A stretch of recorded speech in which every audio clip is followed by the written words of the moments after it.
Muy buenas tardes a todos y a todas. Mi nombre es Lucía Bastidas, soy becaria en día y pionera, para no decir que la más vieja. Somos del 2000, junto con Mari Carmen y con Marcela Jiménez, a quien le agradecemos la posibilidad de reencontrar a los becarios del NDI. Me encuentro aquí junto con Rodolfo y vamos a seguir en el bloque de gobernanza y ejercicio democrático del poder. Las instituciones como instrumento para la práctica democrática, y valga decir desde este escenario que nuestros compañeros becarios del NDI de Venezuela no pueden estar el día de hoy porque están luchando porque haya democracia en el hermano país de Venezuela. Para todos ellos, para Amalio Graterol, para Omar Villalba, para Dayana, para todos los que luchan porque retorne la democracia a Venezuela, un saludo desde este encuentro que se llama justamente Proyecto Democracia. Muchas gracias, muy buenas tardes. Su servidor Rodolfo Jardón, becario de la promoción 2003, y es para mí un honor el presentar al doctor Don Nguyen Hu de la República de Vietnam. Voy a mencionar su ficha bibliográfica, y él es licenciado en Ciencias Políticas por la Universidad de Lausanne, Suiza, maestría en Sociología por la Universidad de Sorbona, París, doctor en Economía por la École des Hautes en Ciencias Sociales de la Universidad de París 5, ha sido profesor de Economía de la Universidad de París 10, miembro visitante del Instituto de Estudios de Desarrollo, Universidad de Sussex, y profesor visitante en Hanoi, México, Argel, Constantin y Chulalongkorn, Tailandia.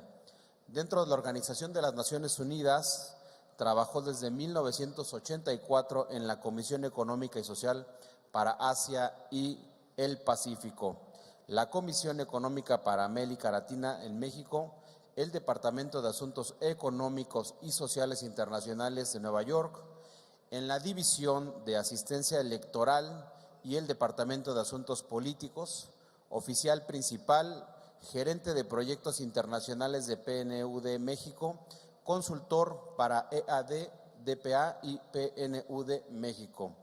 También ha sido asesor del Comité Nacional para la Séptima Cumbre de las Organizaciones de Países de Habla Francesa en Hanoi, asesor del Comité para la Organización de la Cumbre de los Países Francófonos en Hanoi del Ministerio de Relaciones Exteriores en Francia, y miembro del Consejo Consultivo Ejecutivo de la Fundación Internacional para Sistemas Electorales. Demos la bienvenida con un gran aplauso al doctor Don Nguyen.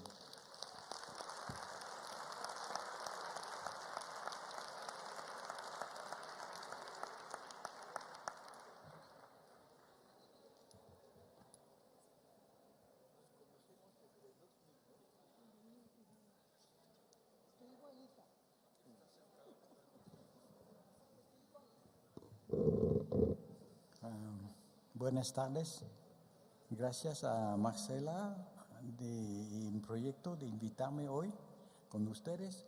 Y cuando llegué con mi bastón, Marcela me dijo: oye, Dong, ¿quieres dar la prueba de que tenemos unos problemas con la democracia? Y porque tienes que caminar así, ¿no? Y yo dije: no, es que no voy hasta este punto, porque estamos exactamente aquí para reflexionar sobre cómo mejorar finalmente la calidad de nuestra práctica. La ciática es algo que se puede curar, ¿no?, a tiempo, ¿no? Efectivamente, después de escuchar los dos últimos conferencistas, yo me di cuenta que yo no tengo mucho que añadir a su muy brillante intervención. Es que todo está, que sea los partidos políticos, que sea el Estado de Derecho, que sea el tema de la cultura legal. Si usted toma su tiempo para reflexionar sobre estos temas, ya tenemos una posibilidad de mejorar muchísimo nuestro trabajo y nuestra reflexión. Por mi parte, yo diría, voy a intentar más bien de contar con ustedes, compartir con ustedes experiencias personales. La experiencia personal, yo diría, lo voy a utilizar un libro que ustedes todos conocen bien. Es el libro del profesor Huntington, Samuel Huntington, que se llama La tercera ola de la democratización. Efectivamente, mi trabajo en las Naciones Unidas desde 90 hasta 2012 más o menos, era básicamente organizar o asesorar la organización de las elecciones. Y organizando estas elecciones, ustedes pueden pensar que por qué las elecciones importan. Porque todo el mundo lo va a decir, la democracia necesita elecciones, pero las elecciones no resumen la democracia. Yo soy de los primeros a estar de acuerdo, pero con una cierta, yo diría, reserva. Una reserva en este sentido, que para organizar elecciones no es yo diría, una práctica completamente secundaria.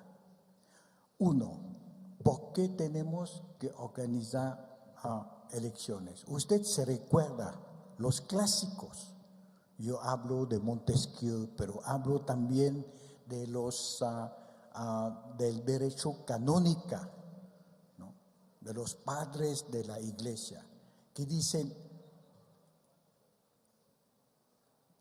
el privilegio de un ciudadano del sistema democrático es que él es el padre y el hijo de la ley.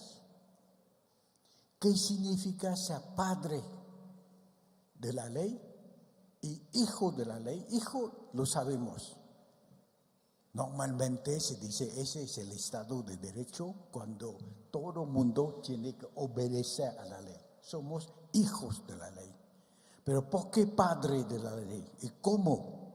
Porque son los ciudadanos que van a elegir, van a decidir de manera libre, de manera consciente y de manera secreta los que van a hacer la ley.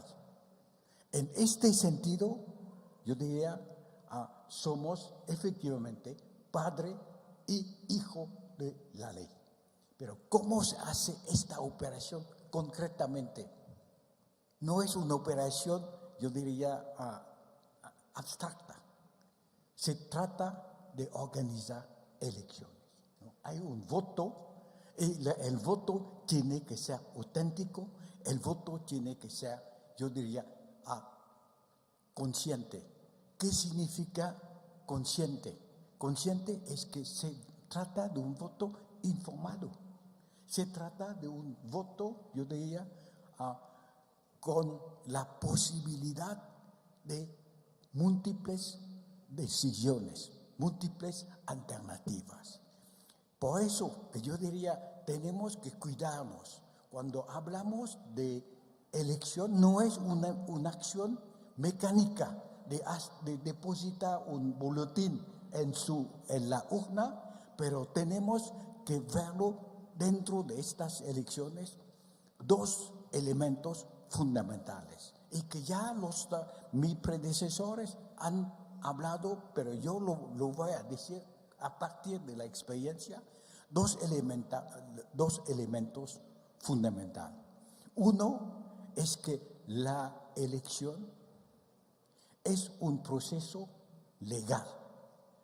No se puede inventar consultas populares, votaciones, sin que sea un proceso legal.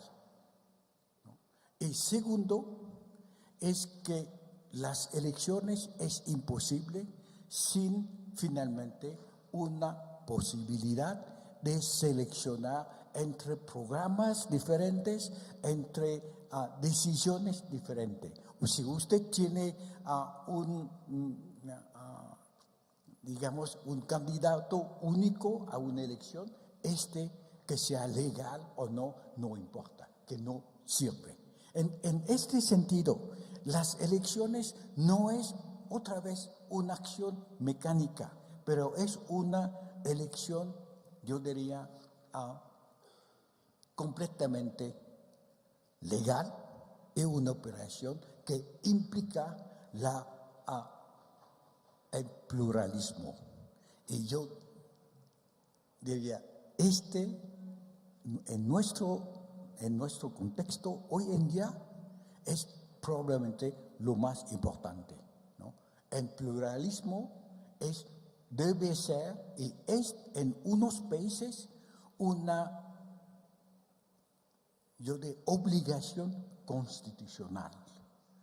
El pluralismo no es un deseo, una elección inclusiva. Yo personalmente, yo diría, una elección real es siempre una elección, yo diría, por múltiples componentes. No tenemos que insistir sobre el carácter inclusivo o no, porque si no es inclusivo, no es una elección, es un voto. Usted sabe, en tiempo de Saddam Hussein, en Irak,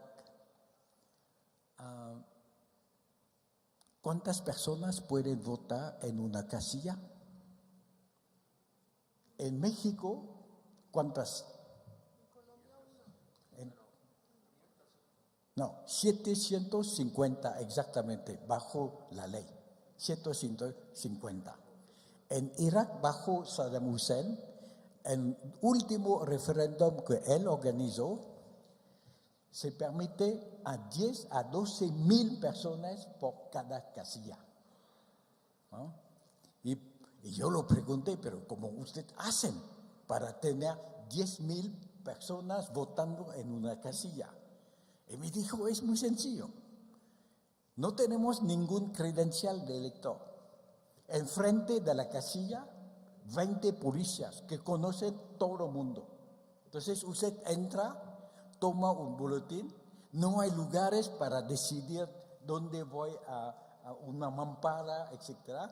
Toma la mitad del boletín y ya va a depositar en la urna y ya se acabó.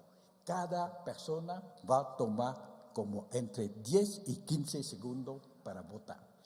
Es una votación, no es una elección. Yo diría, tenemos que verlo de manera muy precisa, que el voto es ambiguo, porque se trata efectivamente de dos cosas al mismo tiempo, pero son diferentes. La primera es una forma de decisión colectiva. Si tenemos que tomar una decisión, ¿cómo vamos a hacerlo? Con la mayoría. Pero hay un segundo aspecto, es que el voto y la elección es una forma de legitimización. Y de vez en cuando tomamos uno por otro, lo que es absolutamente falso. Por eso, insisto como introducción a la idea de que tenemos ya que pensar el proceso electoral como el proceso legal, completamente legal, subordinado a la Constitución, que es la ley fundamental del país, y un proceso social y político, porque es un proceso que implica que no puede existir sin libertades fundamentales y no puede existir sin una posibilidad de alternativas y posibilidad de decisiones. Bueno, pero el voto es también una institución. ¿De dónde viene? Y yo hablé de Huntington empezando, diciendo, Huntington habló de 3 olas, ¿no?, de democratización. Sabiendo que la democratización es un proceso que puede empezar, pero no sabemos dónde va a terminar. Porque si lo sabemos, ya no tenemos que estar aquí hablando entre nosotros. ¿Cuál es la primera ola? La primera ola de democratización para Huntington empezó con la Declaración de Independencia de los Estados Unidos y con la Declaración Universal de los Derechos del Ciudadano de la Revolución Francesa. ¿Y cuál es el resultado, resumen de esta primera ola? Es que en estas 2 declaraciones ya se definen las instituciones fundamentales, ¿no?, fundamentales para nuestra práctica democrática, que sea la definición de lo que se llama el check and balance, ¿no?, el equilibrio de los poderes, que sea la definición hasta la rendición de cuenta de los servidores públicos. Usted tómalo. Son textos fundamentales que yo diría, hasta ahora yo no creo que son textos que podemos eliminar. Son los textos de nuestra, yo diría, reflexión política y nuestra práctica política. Y es la primera ola de democratización, la construcción de unas instituciones que permiten defender los derechos fundamentales. Toma 5 minutos para ver. Se trata de una declaración de los derechos del ciudadano. ¿Por qué una declaración?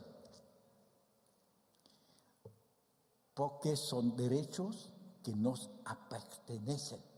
Nadie va a darme mi derecho. Mi derecho yo lo voy a declarar. El derecho a la dignidad, el derecho a la libertad, el derecho a la vida, son derechos que yo voy a declarar al frente del mundo. Antes son derechos que Dios nos ha dado o que el rey nos ha dado. Aquí, por la primera vez, la población americana y francesa dicen, mira, no es una solicitud para derechos fundamentales, es una declaración. Yo declaro que este es mi derecho fundamental. Y para defender estos derechos, los ciudadanos han construido, a partir de esta declaración, a partir del momento que la población se declara como ciudadano, vamos a construir un régimen, un sistema para defender, proteger, fortalecer estos derechos. Y este régimen es lo que llamo es una práctica democrática. La lógica es ese. No dependemos de nadie, pero dependemos de nosotros. Es la fuerza interna de la ciudadanía que lo ha permitido de construir su sistema para defenderse. 1. Esta es la primera ola de la democratización. La segunda ola de democratización era la lucha por la independencia. Ustedes empezaron temprano. En Haití empezaron en siglo también XIX, XVIII. Y yo soy, digamos, participé también a esta ola de lucha para la independencia. Pero la lucha para la independencia nos da ¿qué? Nos da unas instituciones que son las instituciones de los órganos del poder. Instituciones que son el Estado, que son en tribunales, que son finalmente la primera idea de lo que se llama el Estado de Derecho. Esta es la segunda ola de democratización. Y la tercera ola de democratización, pues, por supuesto, empezó en 89, cuando todos los sistemas, bueno, no todos, sigue unos, ¿no? Los regímenes autoritarios de Europa del Este ya se derrumbó. Y a partir de este, yo diría, la fin de la Guerra Fría, empezó la ola de elecciones por la primera vez democráticas. Lo llamo la tercera ola. Pero nosotros sabemos que después de una ola hay siempre regreso, ¿verdad? El regreso, la regresión de la ola, la primera ola, la regresión era ¿qué? Era la guerra mundial.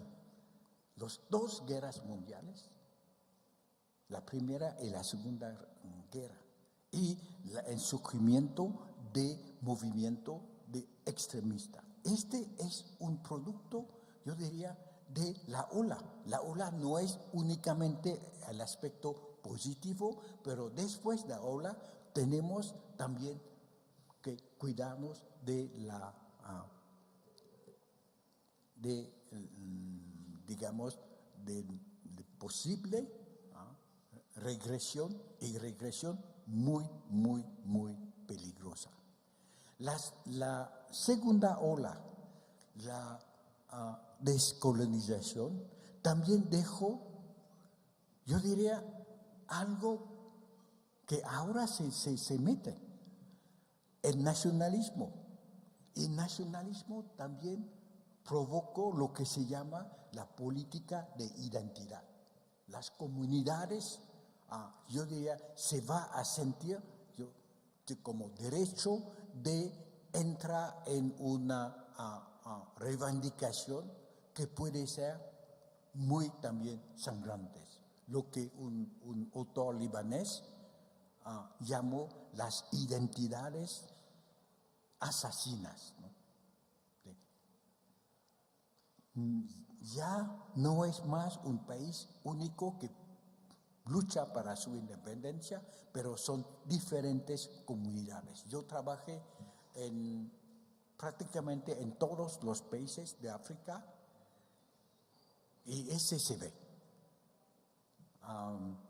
La capital de Costa de Marfil es una capital de un país, uno de los más desarrollados. Y yo utilicé un vehículo para cruzar para ir de un punto a otro de la capital, a las 5 de la tarde. El chofer, al vez va de ir directamente de un punto A a un punto B, hizo una larga gira. Y yo dije, oye, ¿por qué usted no va directamente del punto A a este punto B? Me dijo, señor, yo soy de una etnia. Si cruzamos, como usted lo dice, es otra etnia. Y si me paro por razones varias dentro de esta comunidad, usted y yo no vamos a salir vivos. Mejor evita. Este es lo que dijo, la identidad. Si no se puede finalmente arreglar los conflictos, puede ser muy peligroso para el país. Primera definición del Estado: el Estado no es un poder, yo diría, todopoderoso, pero es una entidad que puede armonizar los intereses múltiples de la comunidad nacional. Es que sin Estado ya regresamos a una situación de la ley de la selva.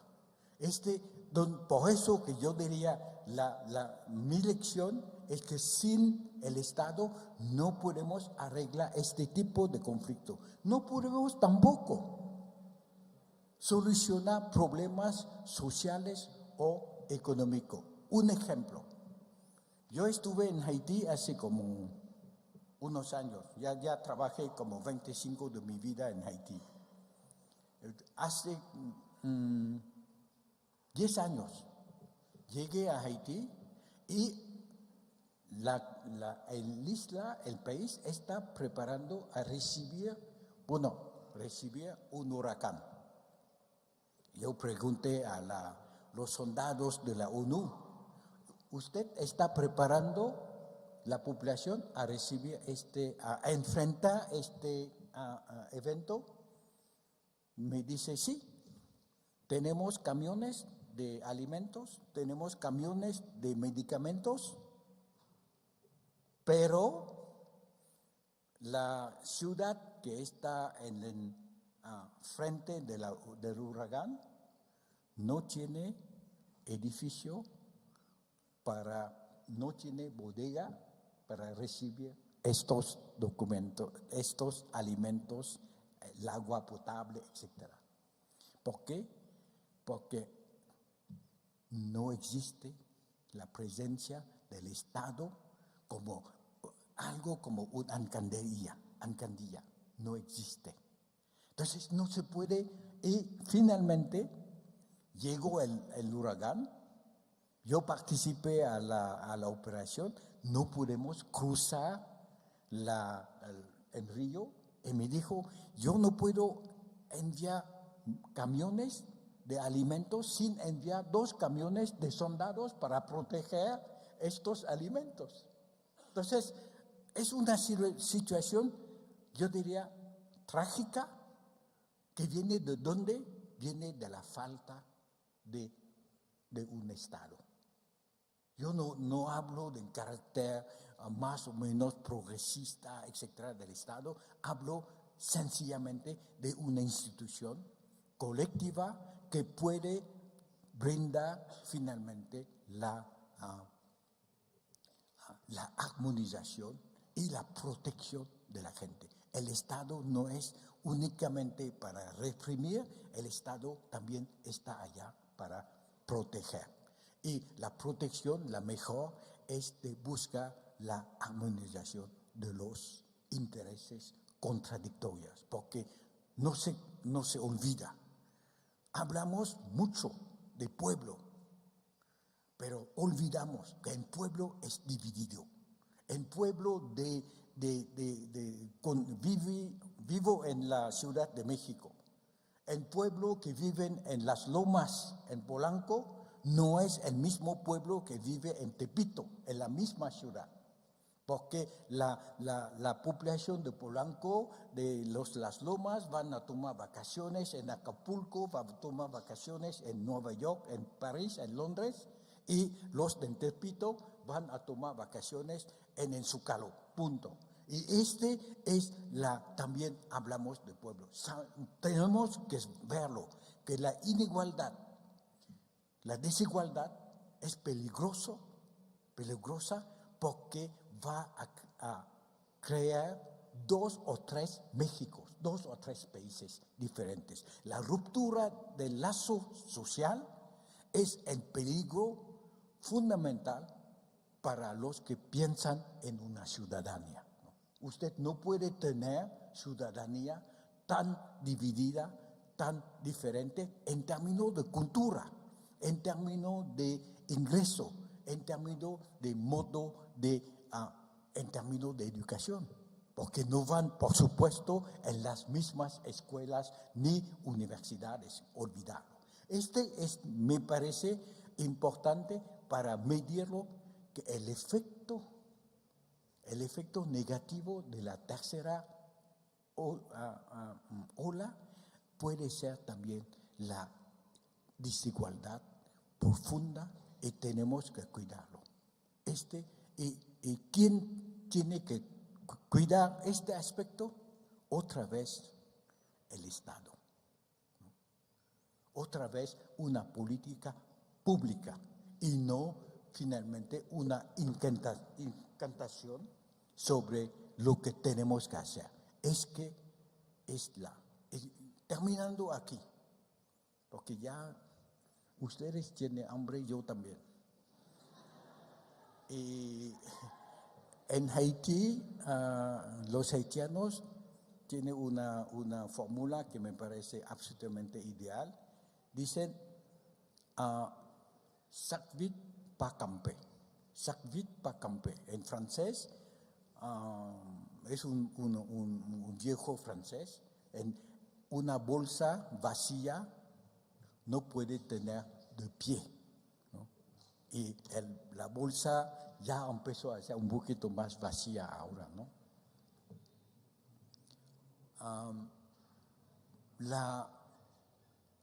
Hablando de ¿cuál es mi mi experiencia? ¿Cuáles son mis experiencias que quiero compartir con ustedes? Después de estas olas, yo creo que se quedan 2 elementos que me parece absolutamente fundamental en todos los países que conozco. No conozco mucho, pero la primera es la existencia de una administración pública fuerte. La institución que tenemos que preservar es la administración.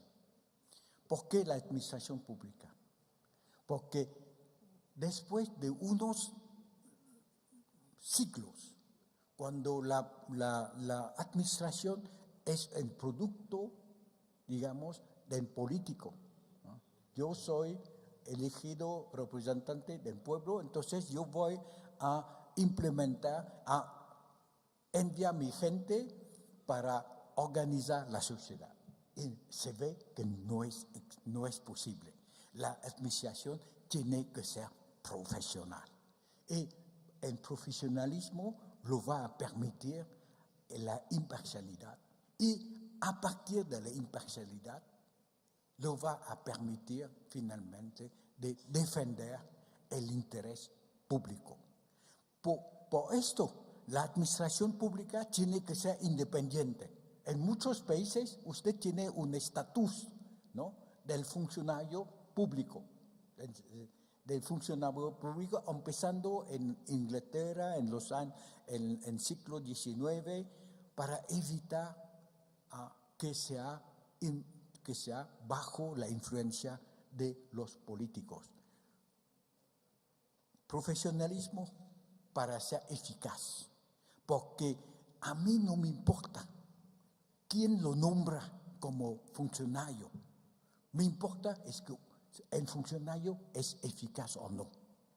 Si ustedes, hoy en día, ustedes tienen que visitar un doctor, ¿no?, ¿quién va a visitar?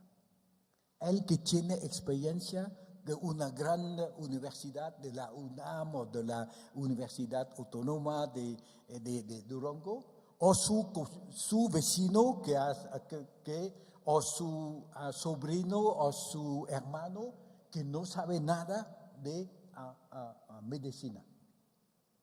Pregúntalo. A mí no importa que el médico sea de un partido que no es el mío. Me importa que sea eficaz, que sea profesional.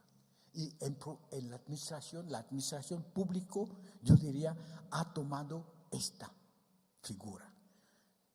Profesionalismo, independencia, pero tercer elemento, hay una continuidad.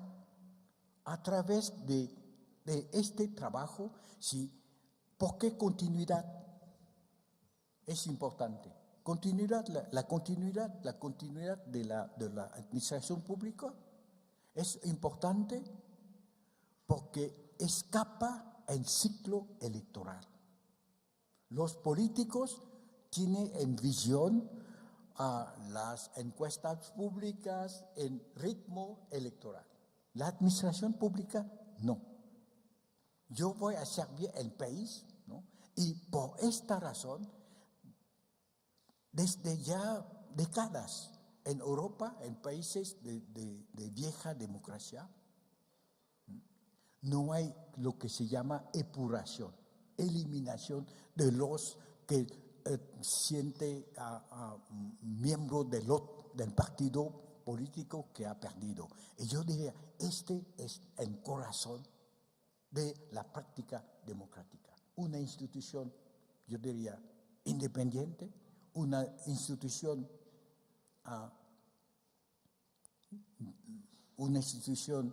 estable y una institución completamente eficiente. Segundo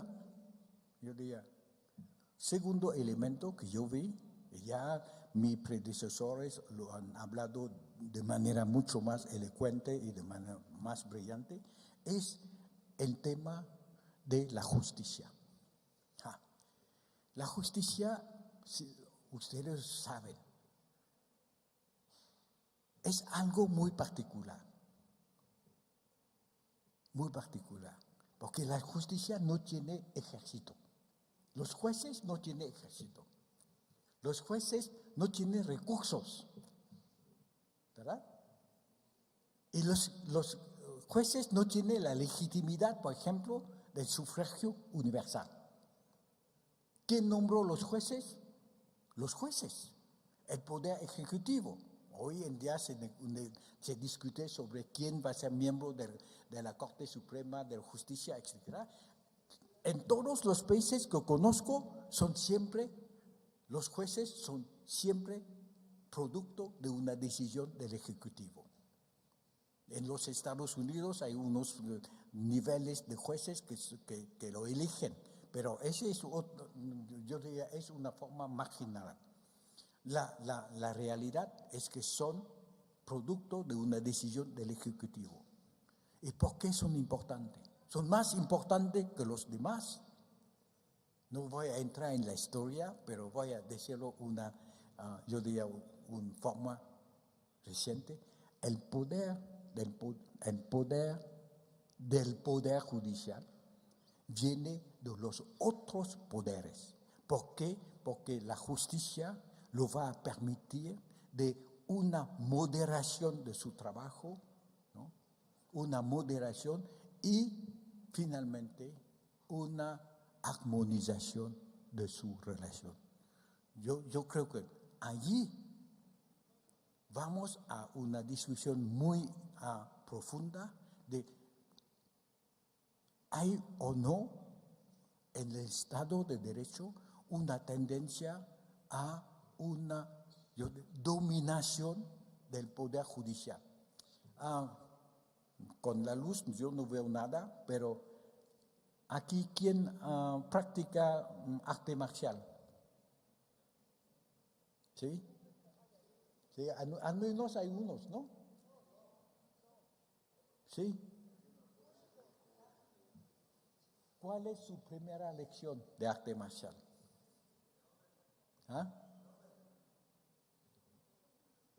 En las Naciones Unidas, en Ginebra, tenemos también clase de arte marcial. no para defendernos, porque para correr más rápidamente, ¿no? Pero la primera clase de arte marcial es una clase de derecho, una lección de derecho, que es la legítima defensa. Usted tiene que aprenderlo antes de empezar su ejercicio. ¿Por qué? Porque depende del contexto.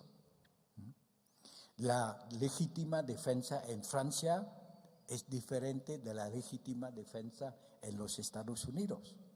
Ese lo sabe.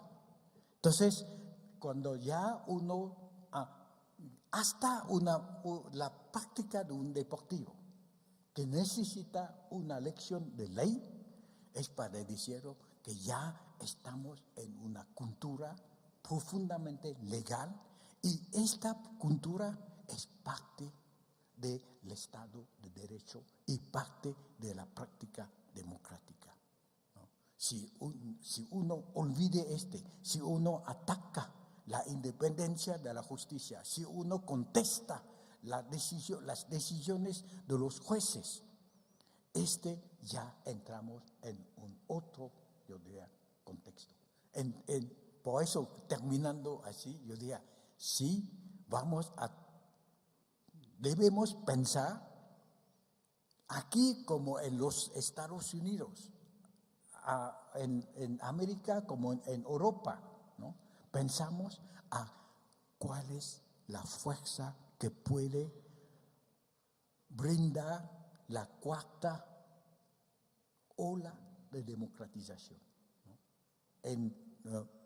Y terminando, yo diría, la cuarta democratización tiene que ser la democratización a través de lo que ya lo dijo, una discusión seria, una discusión argumentada, regresando a los parlamentos del tiempo, una información de verdad, honesta y consolidación de una cultura legal que va a permitir la organización de las elecciones de manera apropiada y una cultura legal que va a permitir la defensa finalmente de la institución que me parece la más, yo diría, importante en este contexto, pero también antes, la independencia de la justicia. Gracias.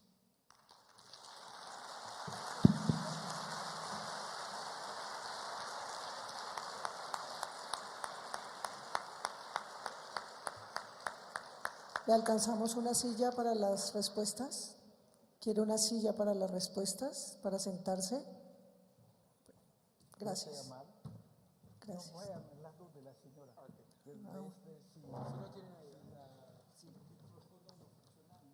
Sí funciona. Perdón, gracias. Bueno, hay muchas preguntas por las redes sociales. Una es, profesor, ¿cómo construir instituciones sólidas con gobiernos que, amparados en su popularidad por las encuestas o por el apoyo ciudadano, se dedican a destruir las instituciones? ¿La repito? ¿Cómo construir instituciones sólidas con gobiernos que, amparados en su popularidad, sea por las encuestas o por el apoyo ciudadano, se dedican a destruir esas mismas instituciones? Me recuerdo un profesor de ciencias políticas que me dijo: usted nunca olvida que yo puedo ser políticamente minoría sin que me quita mi fuerza mayoritaria de la legalidad, ¿no? Este es toda la discusión, que efectivamente la mayoría política abre puerta a un abuso de la ley. Y yo creo que la ley efectivamente está encima. Ahora, hay una discusión muy importante, que es si hay estudiantes de derecho aquí.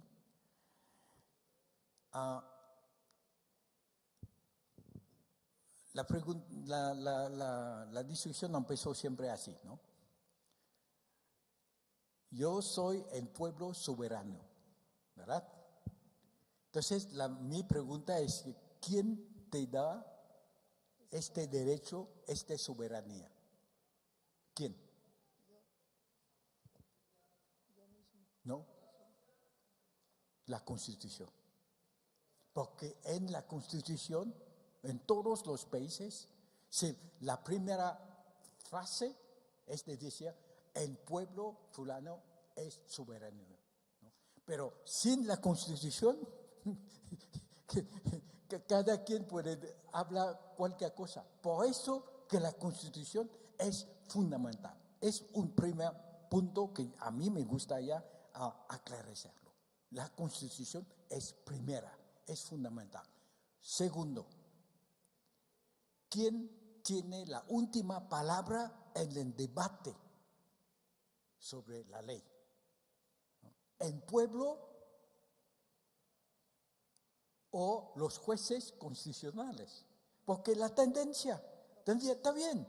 Usted tiene la Constitución, dice yo voy porque tengo la mayoría necesaria, voy a cambiar la Constitución, ¿no? Y como el pueblo es soberano, el pueblo puede decidir finalmente contra la opinión de los jueces constitucionales. Este es un debate real dentro de los juristas. ¿Quién es soberano? ¿Yo interpreto la Constitución o el pueblo que cambia la Constitución? Yo diría, el pueblo, por supuesto, pero a una condición, que sean bajo las reglas de la Constitución. La Constitución, en caso de Francia, es muy interesante. Estudia, por ejemplo, el tema del referéndum. ¿Quién tiene el derecho a convocar un referéndum? No. Muy precisamente, en el caso de Francia, 185 diputados más 10% del electorado.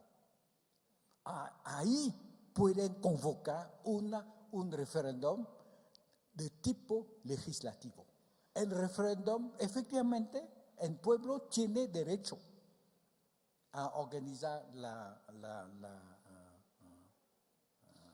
el referéndum que cambia la ley, pero a condiciones que sea precisa. Les voy a dar 4 ejemplos. 4 ejemplos. Usted conoce el tema de las parejas del mismo sexo. ¿Se puede casar o no? Sí, mira, 4 ejemplos típicos. En Croacia se organizó para dar una respuesta, un referéndum.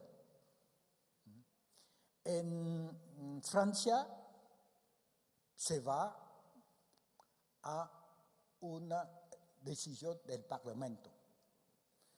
En Sudáfrica es un juez. El juez dice, mira, la Constitución dice somos iguales. Si somos iguales, tenemos los mismos derechos, punto, ya, se acabó. Entonces, el juez tiene la Constitución y los derechos humanos con él. Los franceses dicen, el Parlamento es soberano para decidir de la ley. Y en Croacia, el pueblo es soberano. ¿Quién tiene razón? Yo no sé. Pero yo sé una cosa, es que para la Croacia, usted tiene que verlo. 35% de la población ha votado. Una mayoría muy limitada. Tenemos que discutir. Yo no tengo respuesta, pero allí es un problema, yo diría, de política versus ley. ¿Quién tiene la prioridad? Yo estoy de acuerdo con mis predecesores.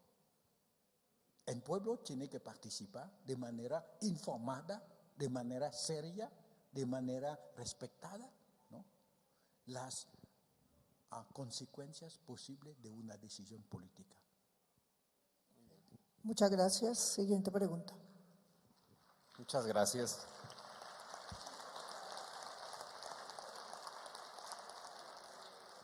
Muchas gracias, doctor. Una siguiente pregunta es la siguiente. Con diferentes alternativas electorales, ¿qué opina del voto obligatorio para combatir el abstencionismo?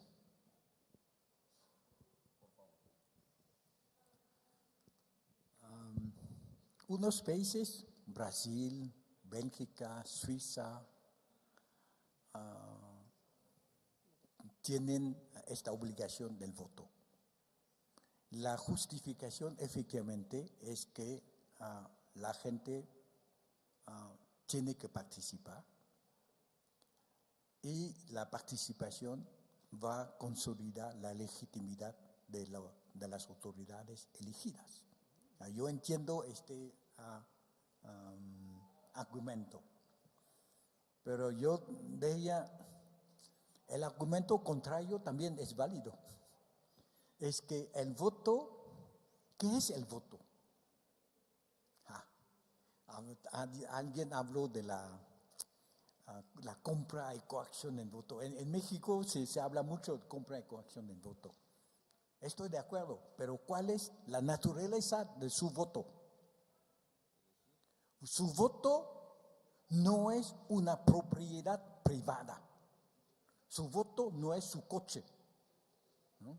Su voto es la parte de responsabilidad cívica que la sociedad confió a cada miembro de su comunidad para buscar el interés colectivo lo mejor. Es por eso que la responsabilidad no se vende. No es que, bueno, en las comunidades yo voy a esperar cada 3 años, me dan despensa, etcétera, y yo voy a votar. Yo diría, la lucha no es el nivel de la moral, de que no se puede vender. La lucha es de decir, mira, ese no es su propiedad privada. Este es una responsabilidad cívica que usted tiene con nosotros, con toda la comunidad.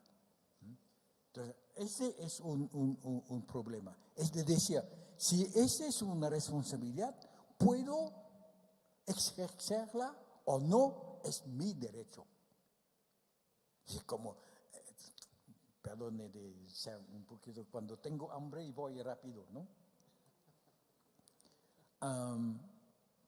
El derecho a la vida. Usted tiene que respetar mi vida. Pero si yo voy a subir el Empire State Building a 100 pisos y me tiro desde aquí, es mi derecho. ¿Sí? Entonces, es la misma discusión. Si yo tengo este voto y que decido de no votar, ¿de qué derecho usted me obliga? Entonces, el debate es complicado. No es que yo no tengo posición, pero es fácil para mí, porque como extranjero no tengo derecho a votar en México. Ya se acabó, ¿no?, la discusión, ¿no? Entonces, fácilmente tenemos que mantenerlo un cierto equilibrio, y yo diría, en cada discusión tenemos que presentar en pro, en con, para que la gente decida, ¿no? Lo que es yo diría, discutible es la imposición de una decisión. Otra vez, no es porque usted tiene la mayoría que puede decidir sobre la minoría. La idea de una práctica democrática es que la oposición es legal, es legítima y tiene que ser respetada. Y la oposición, ¿qué significa? y la libertad de expresión, la libertad de oponerse a el discurso mayoritario, ¿no? Y la oposición no, yo me recuerdo hace dos años, en los dos candidatos, uno candidato decía: yo cuando llego a la presidencia voy a poner a la señora en la cárcel. No me parece típico, ¿no?, de la falta de una oposición, yo diría, respetada. Bueno, en aras de los derechos humanos de todos los comensales, vamos a hacer la última pregunta para que todos podamos cumplir con ese derecho. Hay dos preguntas que están relacionadas y tienen que ver con cómo utilizan los gobiernos el legitimar decisiones de gobierno para mantenerse en el poder, para establecer lo que se llaman dictaduras, pero que están permeadas por aparentes procesos electorales, y en América Latina tenemos varios ejemplos como Venezuela, Nicaragua, lo que está pasando últimamente en el continente y que lleva a que se generen figuras de extrema de lado y lado como Trump en Estados Unidos, lo que pasó aquí en México con López Obrador y lo que viene pasando por toda América Latina. ¿Qué opinión le merece lo que está pasando? ¿Y por qué cree que yo llego con mi bastón?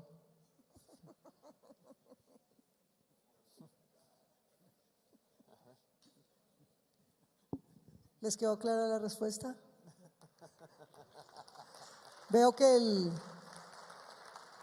el maestro también tiene hambre, entonces sea esta ocasión para reiterar que acompañamos a nuestros hermanos venezolanos, a los becarios NDA, todos que están luchando porque retorne la democracia en Venezuela, porque vuelvan a tener esperanza de vida y que no los veamos por todo el continente americano y por el mundo clamando una posibilidad de esperanza y de vida.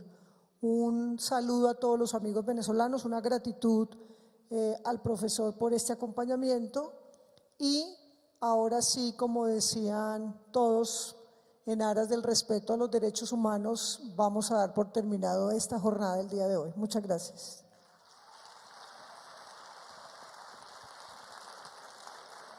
Muchas gracias, doctor.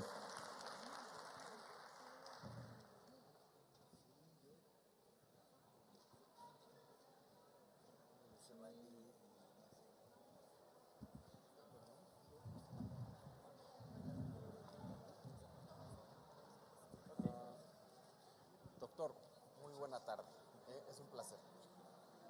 Muchas gracias a todos los participantes a este cuarto encuentro.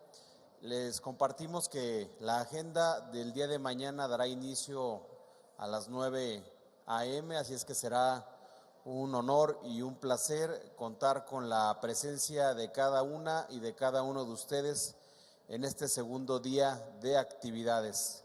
Agradecemos enormemente a nombre de Proyecto Democracia su presencia el día de hoy, y será un honor y un placer para todos los que formamos parte de este evento contar con la presencia de cada uno de ustedes el día de mañana.